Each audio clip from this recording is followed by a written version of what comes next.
Bahujan Samaj party के लगातार घटते जनाधार के बीच पार्टी ने नई रणनीति पर काम करना शुरू कर दिया है।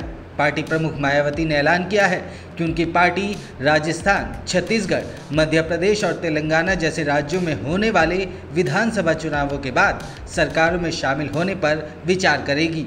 उनका कहना है कि इसके जरिए उनकी पार्टी का सत्ता संतुलन और हाशिए पर रह रहे लोगों का उत्थान सुनिश्चित करेगी। कहा जा रहा है कि इसके जरिए मायावती पार्टी बचाने के साथ साथ पार्टी को विस्तारित करने का भी काम करेगी। ऐसे में आज हम आपको बताएंगे कि आखिर मायावती क्या करने की कोशिश कर रही है, उनके इस ऐलान के सियासी मायने क्या हैं, लोकसभा चुनाव के लिए बसपा की क्या रणनीति होने वाली है। तो चलिए सबसे पहले जानते हैं कि मायावती ने ऐसा ऐलान क्यों किया है। बसपा प्रमुख मायावती ने कई राज्यों में काम करने वाले अपने पार्टी के नेताओं के साथ बैठक की। इस बैठक के बाद उन्होंने प्रेस नोट जारी किया। इसमें कहा गया कि कई राज्यों में सत्ता संतुलन बनाने के बावजूद जातिवादी तत्व द्वारा साम दाम दंड भेद आदि अनेक घिनौने हथकंडे अपनाकर बसपा के विधायकों को तोड़ लेते हैं।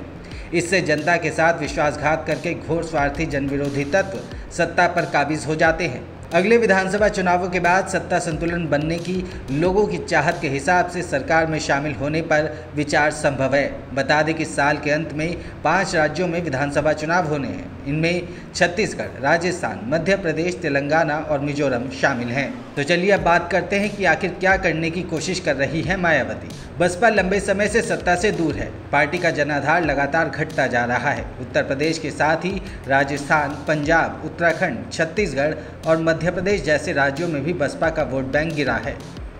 लेकिन उत्तर प्रदेश को छोड़कर किसी भी दूसरे राज्य में बसपा अपने बल पर सरकार बना पाने की स्थिति में नहीं है।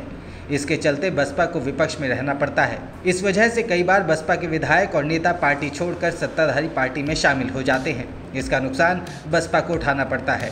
इसे रोकने के लिए मायावती ने आगे से राज्यों की सरकार के साथ गठबंधन करने का ऐलान किया है। मतलब वो एक संदेश देना चाहती है कि अगर उनकी पार्टी के नेता चुनावी राज्यों में जीत हासिल करते हैं तो वो भी सरकार का हिस्सा रहेंगे। सरकार के साथ पार्टी के विधायकों के रहने से बसपा को 2 तरह के फायदे होंगे। पहला ये कि उनका विधायक और नेता पार्टी छोड़कर दूसरी जगह या दूसरी पार्टी में नहीं जाएगा, और दूसरा ये कि उनके जरिए पार्टी की स्थिति और मजबूत होगी। चलिए अब आपको कुछ आंकड़े बताते हैं। साल 2012 के बाद से बसपा का प्रदर्शन यूपी समेत कई राज्यों में गिरता जा रहा है। अभी लोकसभा में बसपा के 9 सदस्य हैं। राज्यसभा में अब सिर्फ 1 सीट बची है। अलग अलग राज्यों के विधानसभा और विधान परिषद में भी बसपा के केवल 7 सदस्य हैं। 2022 में हुए यूपी चुनाव में बसपा को केवल 1 ही सीट मिली थी। 2018 में मध्य प्रदेश में हुए चुनावों में पार्टी ने 2 सीटों पर जीत हासिल की थी।